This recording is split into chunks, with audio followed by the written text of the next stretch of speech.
ओम नमः शिवाय, हर हर महादेव, जय महाकाल। दोस्तों आज का वीडियो बहुत ही खास और बहुत ही सुंदर होने वाला है।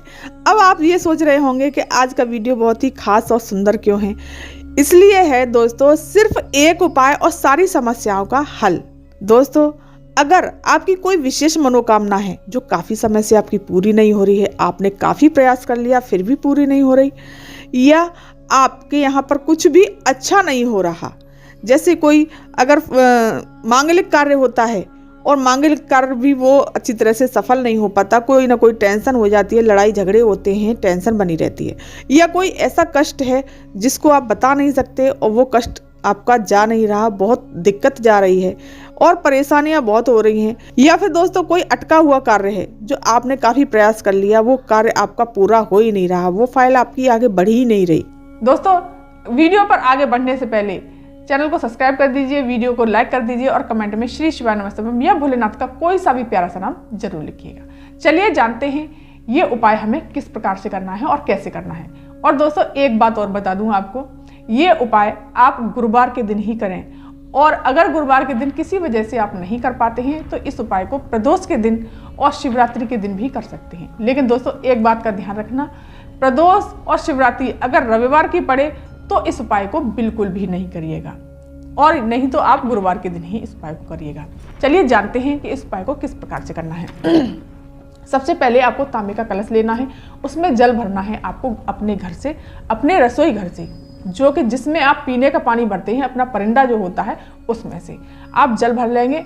और आपको चाहिए एक बेलपत्री। दोस्तों बेलपत्री बिल्कुल खंडित नहीं होनी चाहिए, एकदम साफ सुथरी बहुत सुंदर सी प्यारी सी बेलपत्री होनी चाहिए, एकदम अच्छी। इस बेलपत्री को आप अपने घर में ये जो जल भर के रखा है आपने, इसी में श्री शिवाय नमस्तुभ्यम मंत्र का जाप करते हुए इस बेलपत्री को इसमें हम डाल लेंगे। इस प्रकार से आपको, ये छोटा कलश है दोस्तों, बड़ा ले लीजिएगा आप, तो इसमें डाल लेंगे। और इसमें डाल करके आप इस कलश को पूरे घर में, जहाँ जहाँ पूरे घर में आपको इसको घुमाना है, इसको और श्री शिवाय नमस्तुभ्यम मंत्र का जाप करना है। और दोस्तों आप इससे लैट्रिन बाथरूम में नहीं ले जाइए, और हर जगह आप हर घर के हर कोने में घुमाना है, सिर्फ शौचालय में आपको नहीं घुमाना। इस तरह घुमाने के पश्चात आपको इस कलश को, जहां आप अपना पानी का परिंदा भर करके रखते हैं वहां पर रख दीजिए, या आप अपने पूजा घर में ये कलश ले जा करके रख दीजिए। ये दोस्तों आपको सुबह कार्य करना है, आपको सुबह ये उपाय करना है। और इसी के साथ ही साथ आपको एक दीप प्रज्वलित करना है। वो दीपक दोस्तों गोल बाती का दीप आपको लगाना है। इस प्रकार से दोस्तों आपको गोल बाती का दीप लगाना है। अगर आप अपने घर के परिंदे के पास रखते हैं इस कलश को, तो आप कलश के उसके पास में दीप लगा दीजिए। अगर आप मंदिर में रखते हैं, अपने पूजा घर में रखते हैं, तो इस प्रकार से आपको मंदिर में, पूजा घर में इस तरह से कलश रख दीजिएगा और इस तरह से वहीं पर आपको दीप प्रज्वलित कर लेना है। और हाथ जोड़ करके भगवान से प्रार्थना करनी है, भोलेनाथ से प्रार्थना करनी है, श्री शिवाय नमस्तुभ्यम मंत्र का जाप करते हुए इस दीप को लगा देना है। फिर आपको क्या करना है दोस्तों, दीप शाम तक शांत हो जाएगा, बुझ जाएगा। उसके पश्चात ये जल का कलश वहीं पर रखे रहने देना। शाम के समय, प्रदोष काल के समय पर आपको जाना है पीपल वृक्ष के नीचे, पीपल वृक्ष के नीचे जाना है और एक दीप और इसी प्रकार से दीपक ले जाना है आपको। पीपल वृक्ष के नीचे जाना है और ये जल का लोटा आपने जो भर के रखा हुआ है इसको लेके जाना है। इसको ले जा करके आपको पीपल के पीछे, वृक्ष के पास में, जैसे दोस्तों मेरे पास पीपल का वृक्ष नहीं है, ये मैंने आर्टिफिशियल वृक्ष रख रखा है आपको समझाने के लिए। यहाँ पर आपको पहुँचना है जल का पात्र लेकर के ये वाला, और एक दीपक लेके जाना है जो मेरे पहले से जलाया हुआ है, लेकिन वहाँ पर जाके आपको स्वतः जलाना, नया दीपक बना के ले जाना है। आटे का दीपक ले जाइए दोस्तों, नहीं तो आप मिट्टी का दीपक ले जाइए, जो आपके पास दीपक उपलब्ध हो वो ले जाइए। इस तरह से आपको दीपक ले जाना है और जल ले जाना है। सबसे पहले आपको श्री शिवाय नमस्तुभ्यम मंत्र का जाप करते हुए पिपलेश्वर महादेव का नाम लेकर के पीपल वृक्ष के नीचे इस जल को आपको इस तरह से सारा का सारा समर्पित कर देना है। ये बेलपत्री भी वहीं पर गिर जाएगी। इस तरह से आपको सारा जल समर्पित कर देना है। फिर जब आप इस दीपक को लगाएंगे तो इसके नीचे हमें आसन जरूर देना है दोस्तों। दीपक को कभी भी बिना आसन के नहीं रखना चाहिए। पूज्य गुरुदेव की कथा सुन करके बताती हूँ दोस्तों।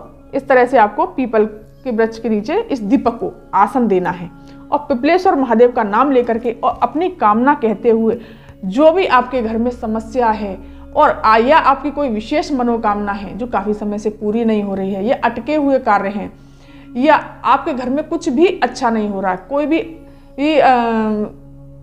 मांगलिक कार्य होता है उसमें भी कोई ना कोई लड़ाई झगड़े या टेंशनबाजी होती ही रहती है, तो इसका उपाय को भोलेनाथ से प्रार्थना करके, पिपलेश्वर महादेव का प्रणाम करके, अपनी कामना बोलते हुए सीधे अपने घर चले आइए। दोस्तों चलिए जानते हैं दोस्तों अब दूसरा उपाय। दूसरा उपाय दोस्तों किस चीज़ों के लिए, किन चीज़ों के लिए है, किस समस्या के लिए है। दोस्तों पूज्य गुरुदेव ने बताया है कि अगर कोई भी व्यक्ति आपके घर में डरता है या उसे घबराहट होती है, अचानक से वो घबराने लगता है, परेशान होने लगता है, या सपने में उसे बुरे बुरे सपने आते हैं और उसे डर लगता है, भय लगता है, या हर वक्त कोई व्यक्ति या आपका बच्चा या घर में से कोई भी सदस्य हर वक्त बीमार रहता है, उसके लिए बहुत सुंदर सा उपाय बताया है।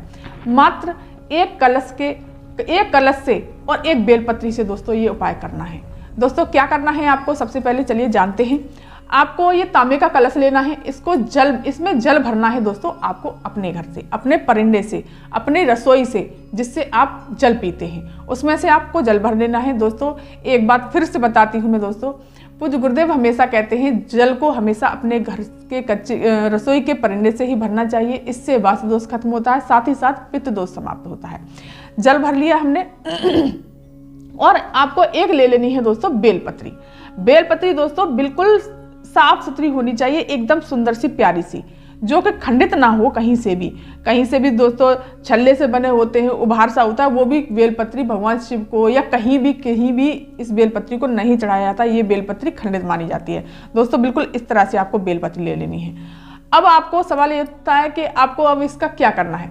जो भी व्यक्ति डरता है या बीमार रहता है या उसे कोई बुरे सपने आते हैं या फिर उसे घबराहट होती है, तो उसके सिरहाने जब वो सोता है तो रात्रि को सोते समय उसके सिरहाने से ये कलश उसके साइड में रख दीजिए। अब पूरी रात इसको रखा रहने दीजिए। इसको रखा रहने के बाद में फिर आपको इस कलश को उसके सिरहाने से सुबह उठ के दूसरे दिन उठाना है।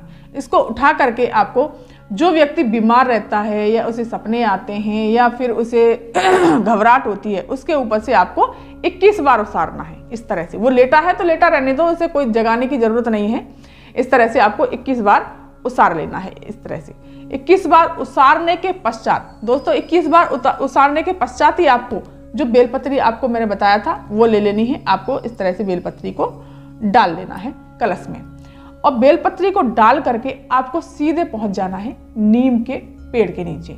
जैसे कि इस तरह से ये नीम का पेड़ समझ लीजिए, इसके पेड़ के नीचे पहुंच जाना है और श्री शिवाय नमस्तुभ्यं मंत्र का जाप करते हुए, और दोस्तों उस व्यक्ति का जिसके लिए आप ये उपाय कर रहे हैं उसका नाम बोलना है, उसका गोत्र बोलना है, और ये बोल करके और जिस तिथि में कर रहे हैं, जिस दिन को कर रहे हैं, जैसे गुरुवार को कर रहे हैं या कोई भी तिथि पड़ रही है, द्वादशी पड़ रही है, त्रयोदशी पड़ रही है, चौदश पड़ रही है, कोई भी तिथि पड़ रही है, उस तिथि का नाम लेकर के, उस व्यक्ति का नाम लेकर के इस तरह से आपको जल समर्पित करना है। थोड़ी देर वहां पर बैठना है और उस व्यक्ति के बारे में बोलना है कि ऐसे ऐसे परेशानी है, जो भी परेशानी है, और प्रणाम करने के पश्चात श्री शिवाय नमस्तुभ्यं बोलने के पश्चात आपको सीधे अपने घर चले आना है। दोस्तों पूज्य गुरुदेव कहते हैं एक बार आजमा कर तो देखिए, ये उपाय बहुत अच्छा और अचूक उपाय है। इस उपाय को आप जरूर करिएगा। तो दोस्तों ये जानकारी आपको कैसी लगी? अगर अच्छी लगी हो, पसंद आई हो तो मेरे चैनल को सब्सक्राइब कर दीजिए, वीडियो को लाइक कर दीजिए और कमेंट में भोलेनाथ का कोई सा भी प्यारा सा नाम जरूर लिखिएगा। सब दुख काटो मारा ओ भोला, सब दुख काट